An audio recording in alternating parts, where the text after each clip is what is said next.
Ne souhaitez pas que les choses soient faciles.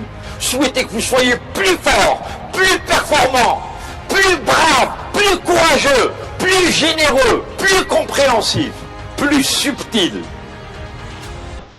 La facilité est votre ennemi et l'adversité est votre avantage.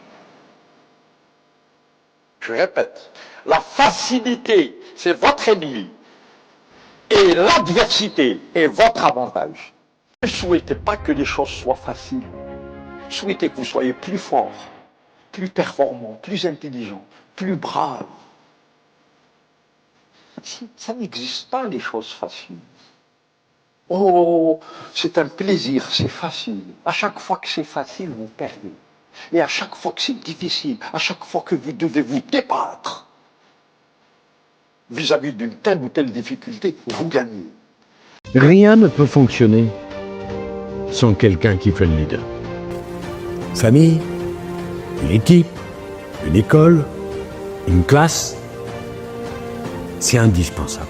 Après, il faut que tu comprennes, la difficulté n'est pas dans la prise de décision. Si c'est ton métier, moi j'ai toujours aimé prendre des décisions.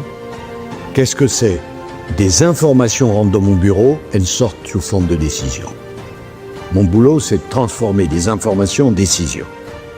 C'est facile. Ce qui est extrêmement difficile, et on n'en parle jamais, c'est le filtre que tu dois mettre à l'entrée du bureau pour savoir quelles informations doivent rentrer et quelles ne doivent pas rentrer. S'il y a trop d'informations, tu ne connais plus rien et tu ne comprends plus rien. Parfois, trop savoir, c'est une mauvaise chose.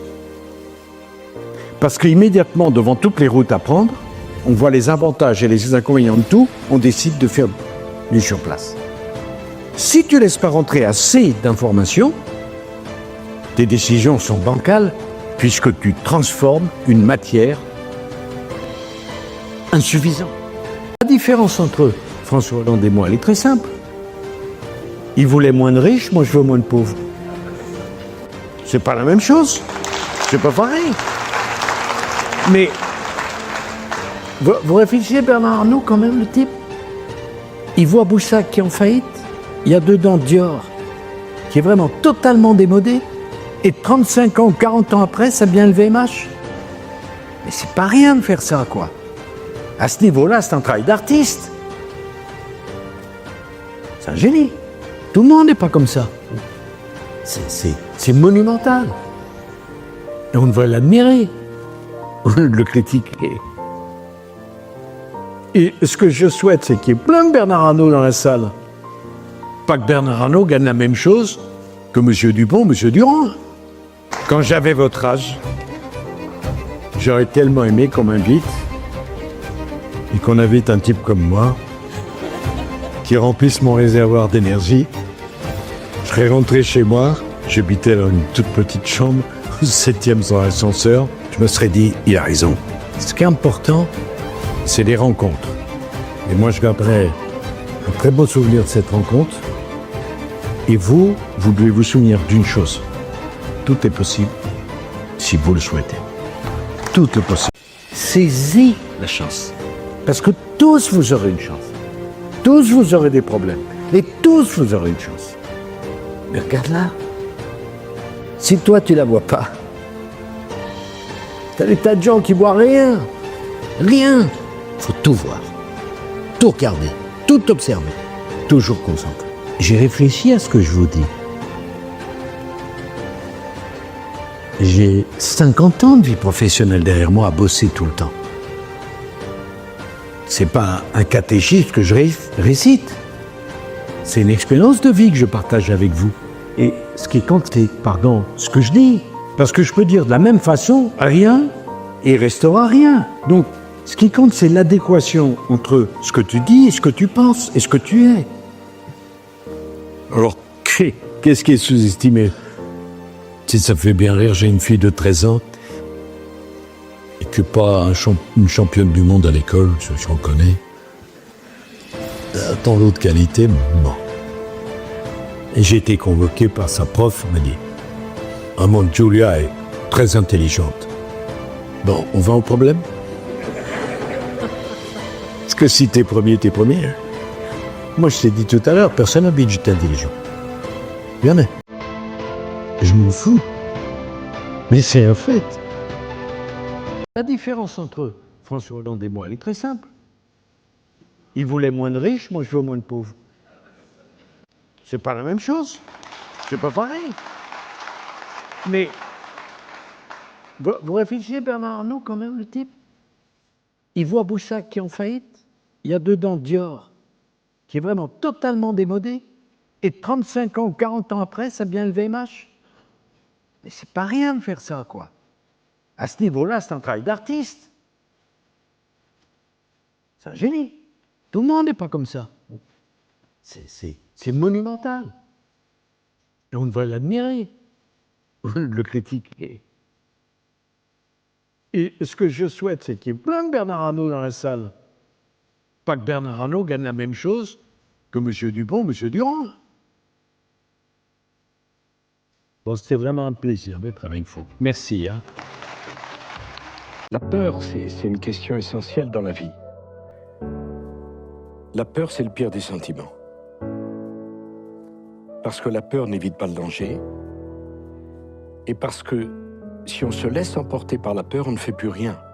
On ne se marie pas. On ne fait pas d'enfants. On ne sort pas dans la rue. On ne crée pas son entreprise. On ne change pas de vie. On ne va pas au bout de ses idées. Donc, comme tout le monde, et je peux ressentir ce sentiment. Mais j'essaie toujours de le dominer parce que c'est un sentiment qui paralyse.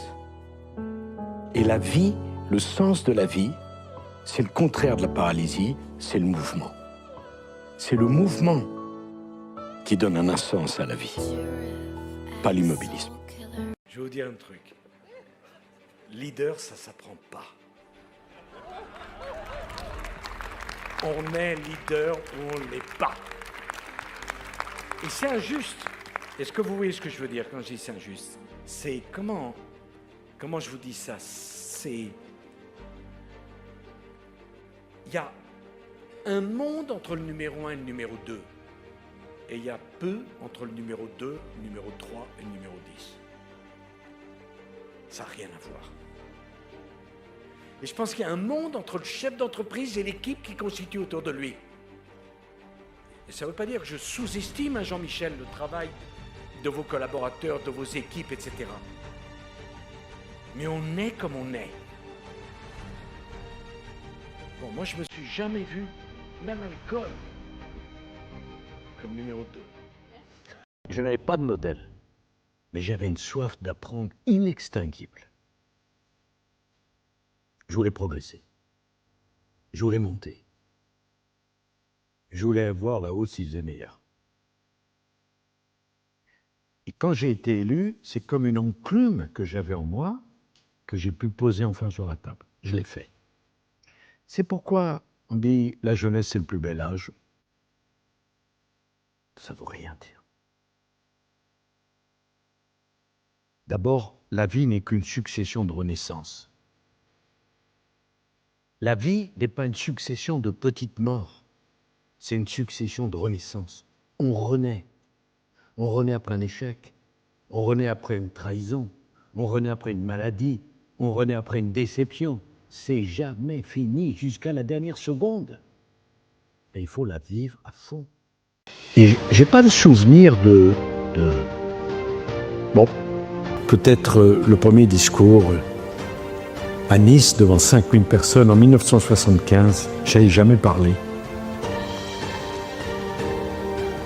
Et on me dit que j'aurais 2 minutes pour parler. Chirac était Premier ministre. Et je vais à Nice, je n'avais jamais foutu les pieds à Nice. Moi, j'ai découvert le paradis, je ne savais pas que ça existait, moi. Un endroit pareil. J'arrive sur la scène, il y a 5000 personnes. Chirac me dit, Sarkozy, là, c'est toi? Oui. Oui, monsieur. Je vais te donner la parole 2 minutes. À 2 minutes, je coupe le micro. Il fallait faire presque 40 mètres pour aller au micro. J'étais tellement paralysé que j'ai pensé que j'avais perdu ma voix. J'arrive au micro. Je me souviens encore. Je vois rien parce que je suis ébloui par les projecteurs. Et je me dis, waouh, il fait chaud ici. Je suis resté 18 minutes. Et que même Chirac, il ne pouvait pas couper le micro. 18 minutes.